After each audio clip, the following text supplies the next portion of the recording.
죽음은 누구에게나 공평하고 더없이 분명하다. 죽음은 가장 이기기 힘든 상대이고 누구도 이길 수 없다. 죽음은 가장 거대한 슬픔이고 가장 깊은 절망이다. 죽음은 애초에 극복의 대상이 아니라 수긍의 대상이다. 누구나 죽는다. 예외는 없다. 그렇기에 죽음이 확실하면 부활도 확실하다. 우리는 자신의 죽음은 물론 남의 죽음에 속수무책입니다. 우리는 모든 죽음에 관여할 수 없습니다. 때문에 죽음이라는 특별한 사건은 사람을 송두리째 뒤흔듭니다. 죽음으로 인해 큰 변화를 우리는 맞닥뜨려야 하죠. 죽음을 겪은 사람은 이전과 전혀 다른 존재가 됩니다. 죽음은 산 사람을 좋게 변하게도 하고 나쁘게 변하게도 합니다. 어떤 이는 죽음으로 인해 우뚝 일어서고 어떤 이는 무너집니다. 누군가의 죽음을 지켜보며 우리는 많은 것을 배웁니다.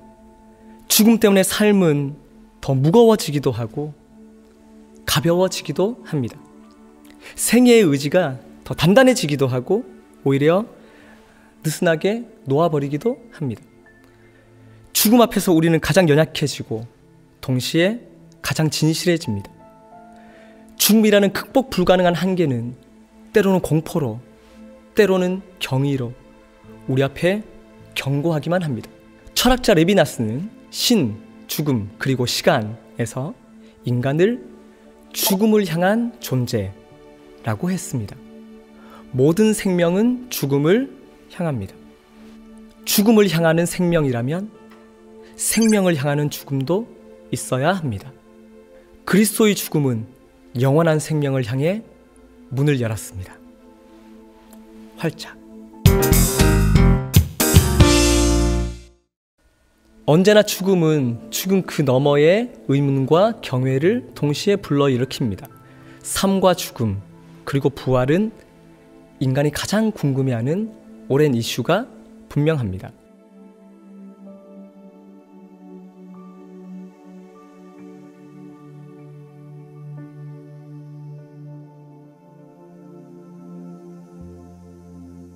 이 땅에 사실 동안 예수께서 죽음에서 되살리신 사람은 단 3명에 불과합니다.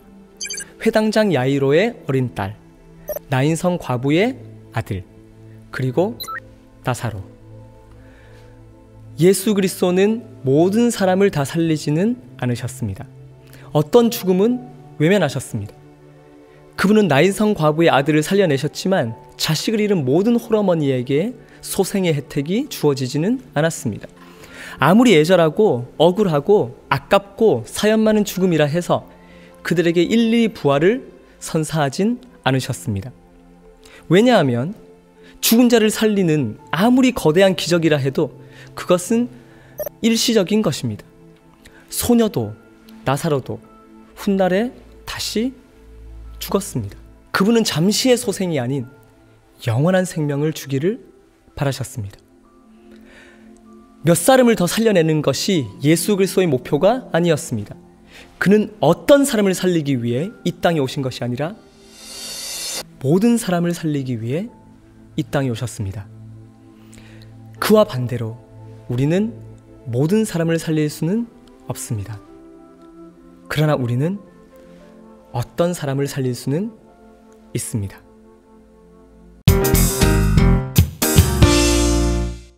당시 이스라엘에는 4가지 언어가 통용되고 있었습니다.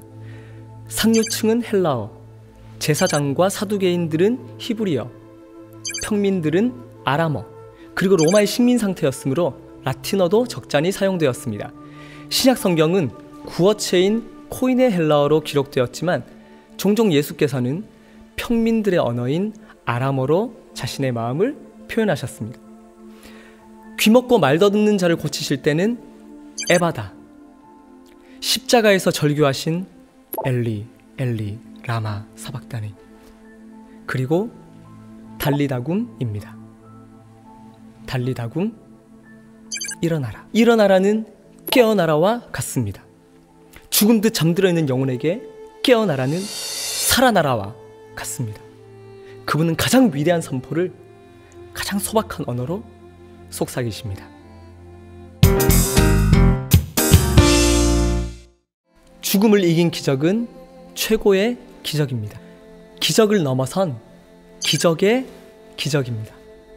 광풍이 내리치는 호수를 잠잠케 한 다음 거라사 광인의 몸속에 있던 군대처럼 많은 귀신들을 내어 쫓고 12해 동안 혈루병을 앓던 여인을 치료하십니다. 그리고 야이로의 딸을 살리십니다.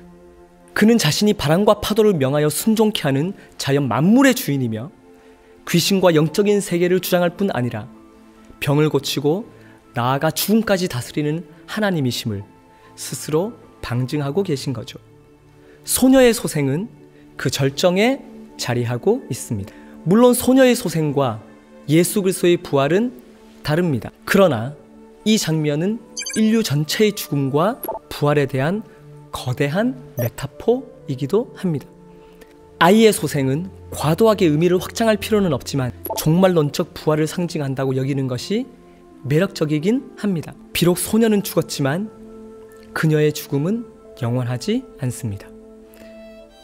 마찬가지로 이 땅에서 죽음을 맞이하게 될 우리 모두도 언젠가 그리스도께서 일어나라 깨울 때 다시 살아 일어나게 될 것입니다. 주제 사라마구의 소설 죽음의 중지는 어느 날 갑작스럽게 죽음이 중지된 세상의 혼돈을 흥미롭게 그리고 있습니다. 그러나 죽음의 일시적 중지나 유보는 절대적으로 무의미합니다. 우리는 그날에 보게 될 것입니다.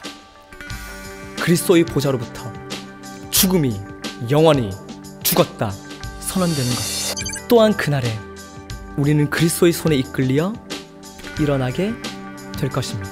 새로운 생명을